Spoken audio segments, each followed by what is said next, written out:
Bonjour à toutes et à tous, ravi de vous retrouver pour le coup d'envoi de la saison d'Ironman. Et oui, si vous étiez avec nous pour les World Triathlon Series, le dispositif ne serait pas complet sans le circuit Ironman que nous débutons ici en Afrique du Sud, non loin du Cap. Nous sommes à Port Elizabeth. Le soleil se lève sur Obi Beach et sur l'océan Indien. C'est le premier des championnats continentaux de cette année 2016. Il s'est véritablement installé au sein de ce circuit Ironman. Ça fait 12 ans désormais que cet Ironman d'Afrique du Sud se tient. La liste de départ est conséquente. Du côté des jeunes femmes, on retrouve Jodie Swallow, la tenante du titre. Oh, je n'ai plus grand chose à prouver en matière d'Ironman, nous dit-elle. Lorsque vous remportez un titre, eh bien c'est pour toujours et ça personne peut vous l'enlever. Je cours pour moi, pour mon propre plaisir. Je veux aller encore plus vite et progresser cette année. Je veux être la meilleure et je suis en situation de le faire. En tout cas, elle affiche sa volonté. Face à elle, la championne d'Australie, Annabelle Luxford, la Finlandaise de 35 ans également, Kaisa Lehtonen. Une jeune femme qui court depuis 20 ans. J'ai eu l'idée dès 12 ans d'ailleurs de courir un Ironman lorsque mon père m'a parlé d'Ironman. Un jour à 12 ans, j'ai pris mon petit VTT rose et j'ai roulé 180 km. Je me suis dit ok, je suis faite pour ça. Et c'est ce que j'ai voulu faire ensuite de toute ma vie. Un plateau masculin peut-être un petit peu plus ouvert, où l'on retrouve notamment l'américain Ben Hoffman qui fait figure de favori, lui qui a déjà remporté 4 titres sur l'Ironman et qui reste également vice-champion du monde du côté de Kona en 2014. C'est sûr que je suis capable de dire que je suis monté sur le podium à Hawaï et ça, peu de personnes peuvent s'en vanter. Maintenant, j'ai prouvé que je pouvais le faire, donc désormais je dois travailler sur des détails pour le reste de ma carrière, des détails qui m'amèneront à franchir la toute dernière étape, évidemment, la victoire face à Hoffman. On va retrouver Tim Van Berkel. Attention à ce garçon, à l'Australien. J'ai remporté mon premier Ironman à la maison en Australie en 2008 et depuis je n'en ai plus remporté. Donc oui, ce serait chouette d'inscrire mon nom au palmarès d'un autre Ironman. C'est évidemment tout ce qu'on lui souhaite. Obi Beach, de bon matin, il est 6h30. Les regards sont fermés. Dans 5 minutes, le plateau féminin va s'élancer. Tout est en place pour un grand spectacle en perspective. Le coup de canon qui retentit sur Nelson Mandela Bay et le départ de cet Ironman d'Afrique du Sud, édition 2016. C'est parti pour les garçons.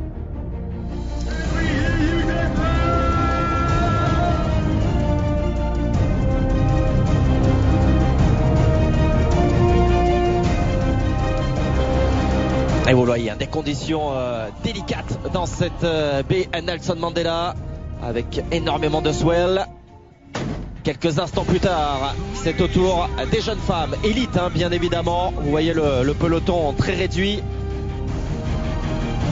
de s'élancer pour ces 3 km 800 de natation.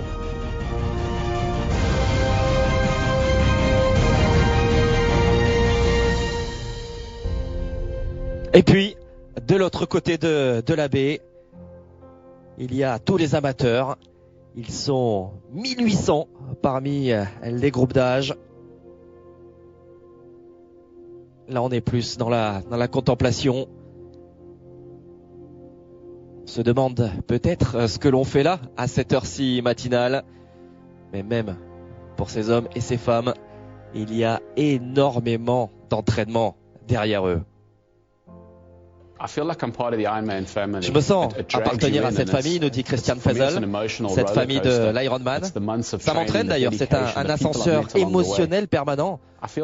Ce sont des mois d'entraînement dédiés à cela. tous ces gens que j'ai rencontrés durant mes mois d'entraînement, eh bien, font désormais partie de mon existence. Ils me complètent.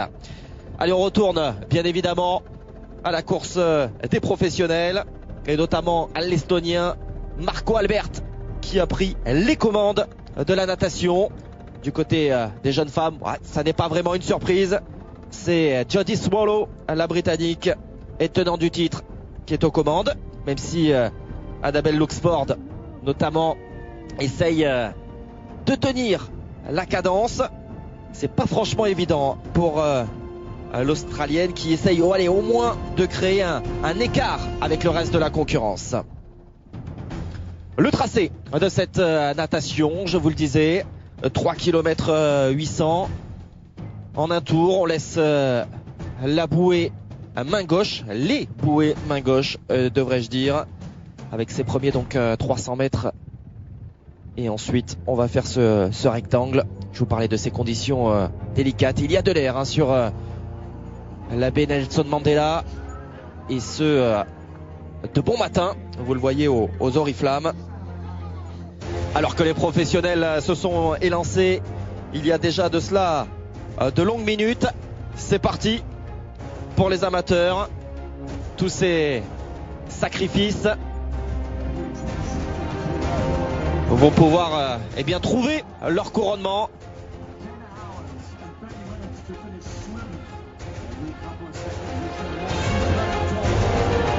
Ils ont 17 heures pour finir l'épreuve. Et vous le verrez, bien, pour certains, ça n'est pas trop.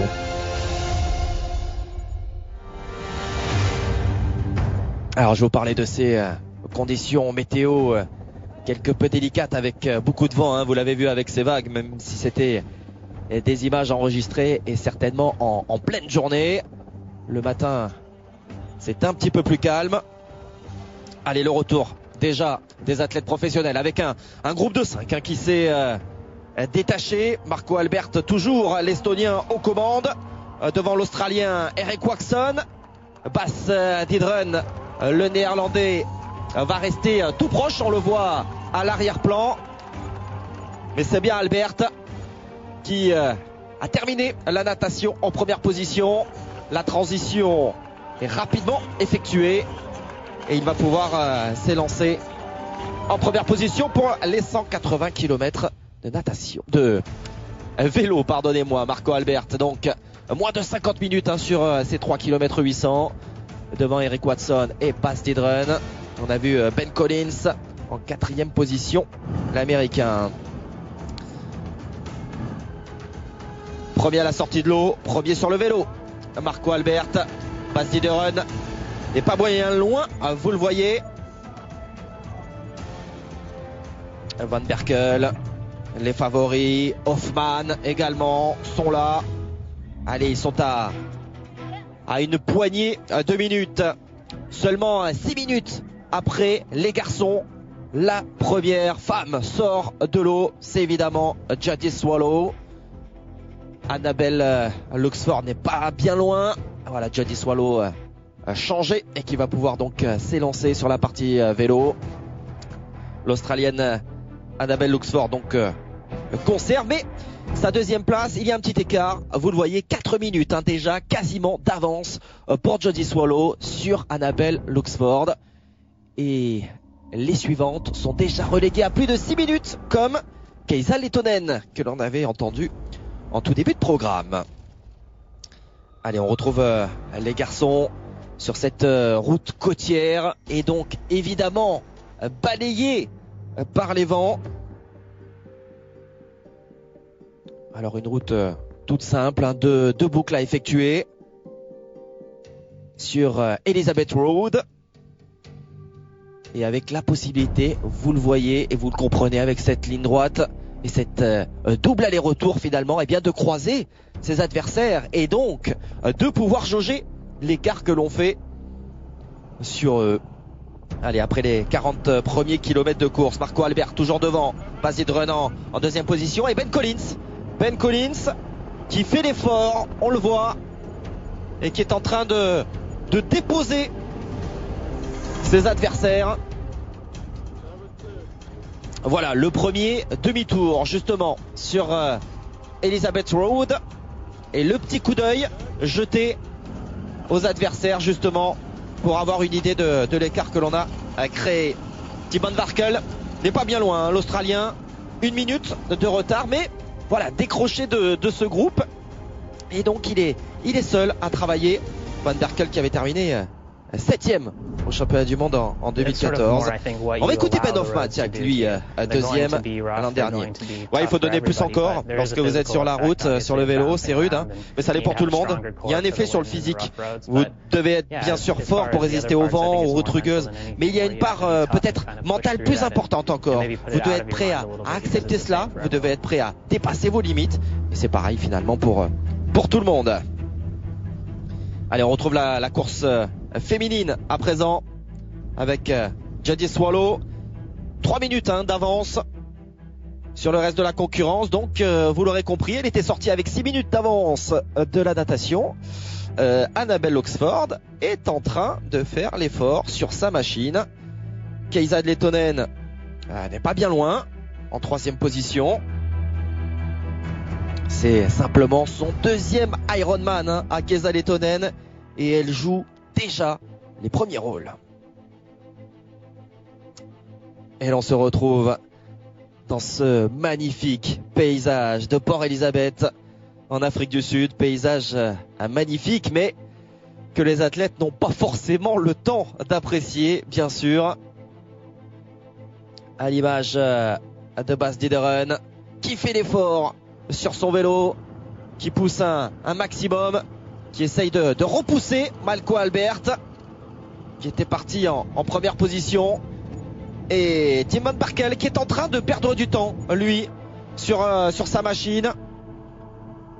Regardez l'Américain Ben Hoffman, qui est parfaitement placé sur sa machine et qui nous parle d'Hawaï. Ouais, Hawaï a été extrêmement difficile, unique, mais en aucun cas ma 2e place ne me garantit quoi que ce soit, hein. Ça me donne de la confiance pour aller de l'avant et faire de belles choses. Attention Hoffman, qui est costaud sur sa machine, mais qui est également un très bon coureur à pied. Et ça, sur le marathon, évidemment, ça peut faire de grandes différences quand les organismes sont fatigués. Jodie Swallow, elle, bien en place, qui voudrait obtenir d'ores et déjà sa qualification, nous dit-elle, pour Hawaï dès cette course. Mais pour cela, il faut l'emporter. Et ça n'est pas chose facile. Si cela ne se produit pas, je vais chercher à prendre de gros points, puisqu'il y aura évidemment un classement général avant Hawaï, toute dernière étape sur cette saison d'Ironman. Allez, il va rester 90 km. On est à mi-course pour les jeunes femmes. Annabelle Oxford est à 2 minutes. Kaisa Lehtonen et elle reléguée à plus de 12 minutes de la tête. Autant dire que le duel entre les deux femmes de tête est en train de créer des écarts sur le reste de la concurrence. Elles sont toutes à la chasse de Jodie Swallow. Aïe! Jodie Swallow. Oh, sur cette relance qui se trouve au sol. Oh, qui semble souffrir peut-être au niveau de la clavicule. Et oui, aucun des officiels ne peut véritablement aller la relever, aller l'aider. Oh, tout de même, il y a un juge arbitre qui va venir là relever son vélo. Oh, bien dites-moi, déjà les 2 minutes d'avance, même si c'est pas le plus important à ce moment-là de la course. Les 2 minutes d'avance sur Annabelle Oxford se sont évaporées. Elle va repartir, courageuse. On imagine que la douleur est tenace. On a vu son coup de gauche notamment en sang. La position ne va pas être le même, hein. On voit sa guidonne. Mais quelle tout de même abnégation. On la retrouvera un petit peu plus tard. Bas Dideren, le néerlandais, après quasiment 4h30 d'effort, est aux commandes à la sortie du vélo. 1 minute d'avance sur Marco Albert, l'estonien, qui a franchement bien limité la casse. Allez, on a vu le départ du néerlandais, alors que Van Berkel, l'australien, et Ben Hoffman sont de retour. Attention, 3 minutes de retard avant le marathon. Ça n'est quasiment rien. Boris Stein également, vous le voyez, est dans le top 5. L'Allemand au contact de Van Berkel et de Ben Hoffman. Tous ces garçons peuvent encore l'emporter. Et ça nous promet d'ailleurs énormément de spectacles, hein. Un top 5 séparé uniquement de 3 minutes. Ça ne fait pas beaucoup. Alors on va en revenir à la course féminine. Avec le crash donc de Jodie Swallow, sa chute. Annabelle Luxford est évidemment en capacité, avec ce coup du sort, de revenir sur Swallow. Et on voit que sa position elle est bien plus compliquée. Mais elle ne va pas abandonner malgré la douleur. Malgré la peur, on peut imaginer aussi, de cette chute. Kaisa Lehtinen, elle n'est pas loin. Lucy Koseic également, la Britannique, pourquoi pas, peut venir se mêler à la lutte, peut envisager un podium. Cheatham également. Les Britanniques sont en embuscade. Alors très logiquement, Annabelle Luxford a pris les commandes. Moins de 4h50 de course. Et c'est petitement, en tout cas avec de très petites foulées, que Jodie Swallow va poser sa machine en deuxième position. Allez, peut-être le temps également de se nettoyer un peu le coude, de prendre un petit calmant peut-être, même si en cours de course ça paraît compliqué. Elle a bandé, vous le voyez. Ça va être franchement très très compliqué. Imaginez que vous attaquez un marathon après quasiment 6 heures de compétition avec un bandage au coude qui vous gêne, bien évidemment. Mais elle a de l'avance sur Koseic, sur Kaisa Lehtinen. Quasiment 7 minutes finalement. Ça n'est tout de même pas beaucoup. On va voir comment elle parvient à courir.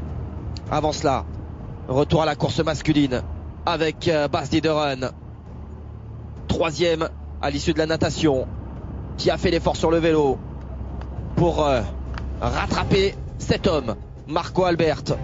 Au foulée dans foulée, c'est évidemment Tim Van Berkel et l'américain Ben Hoffman. Ils ne se sont quasiment pas quittés durant le vélo.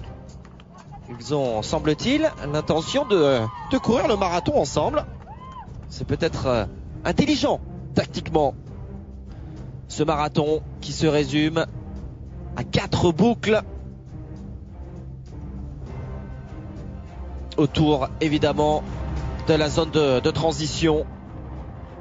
Vous l'aurez compris, un peu plus de 10 km pour chacune de ces boucles, et donc là aussi la possibilité à de nombreuses reprises de voir ses adversaires directs. Bas Diederen, il est dans le dur. Bas Diederen, vous l'avez vu, après 10 km de course, il est en train de se faire déposer par Marco Albert. Il ne peut rien faire. Bas Diederen, beaucoup plus massif, beaucoup plus trapu. Et derrière, Ben Hoffman et Van Berkel qui sont là en embuscade. Il va se faire croquer à Bas Diederen. Annabelle Luxford, elle, a profité de la chute de Swallow. On la retrouve, Swallow. Ce coude. Non, c'en est trop. Elle va préférer s'arrêter là. Jodie Swallow, la douleur au coude gauche est trop présente, trop importante pour aller plus loin. La tenante du titre déchue sur blessure. La douleur l'a emporté. Kaisa Lehtinen, elle, bien du coup récupère la deuxième place. Lucy Koseic, elle, monte sur le podium. Et puis Cheatham, elle, duel entre les Britanniques pour monter sur la boîte est tout à fait envisageable. D'autant plus que c'est la meilleure coureuse, attention, la meilleure coureuse à pied du plateau. En tout cas, des athlètes de tête. Allez, nous sommes au semi-marathon. Et Ben Hoffman et Van Berkel qui rattrapent Marco Albert.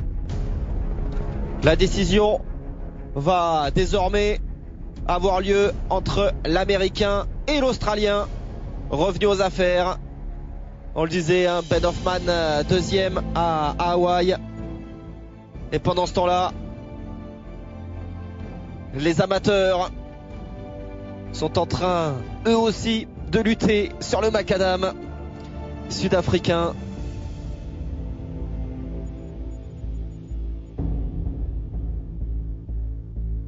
Et là, pour le coup, la température a clairement monté d'un cran. Ben Hoffman, qui semble le plus alerte au niveau de sa foulée.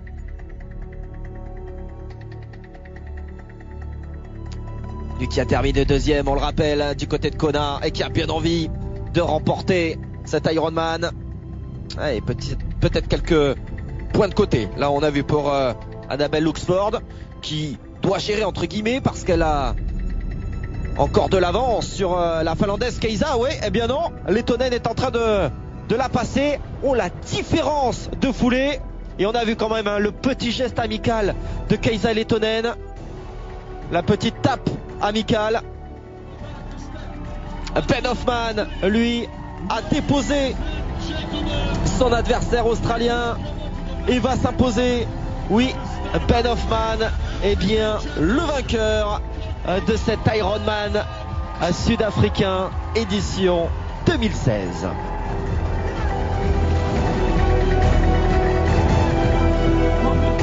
À 2 minutes plus tard, on retrouve l'Australien Tim Van Berkel.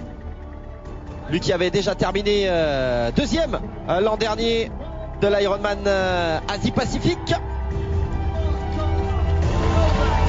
Et sur le podium, il aura tenu Marco Albert. Oh oui, ravi de monter sur le podium. Lui qui avait fait une énorme natation.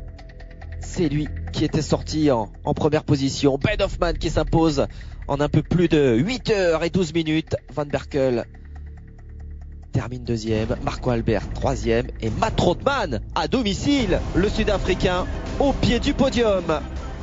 Du côté des jeunes femmes, Kaisa Lehtinen a été ultra rapide sur le marathon.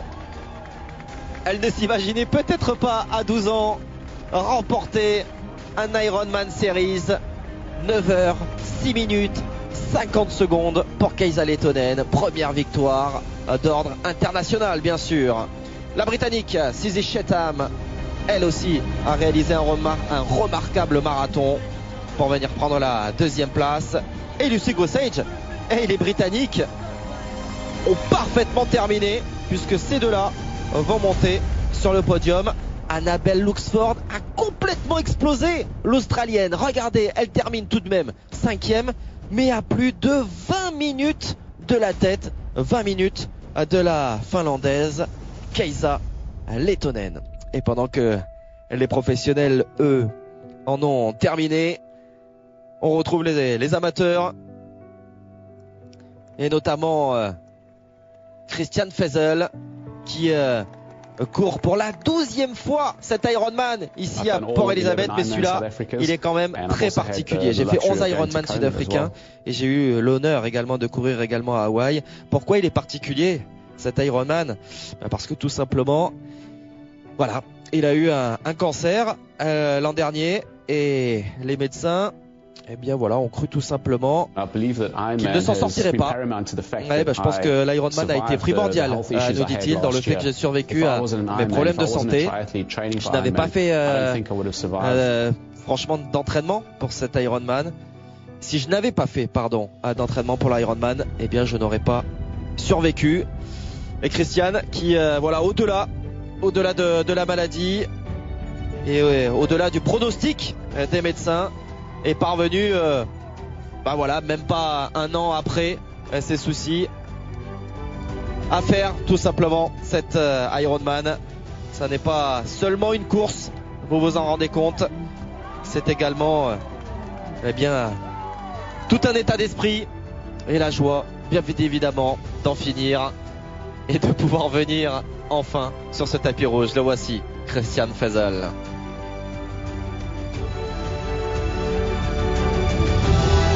Ouais, lorsque vous atteignez le tapis rouge, vous avez l'impression de flotter dans les airs. C'est la course qui me définit, c'est ce que je suis. L'Ironman, c'est un style de vie et c'est ce qui me maintient en vie.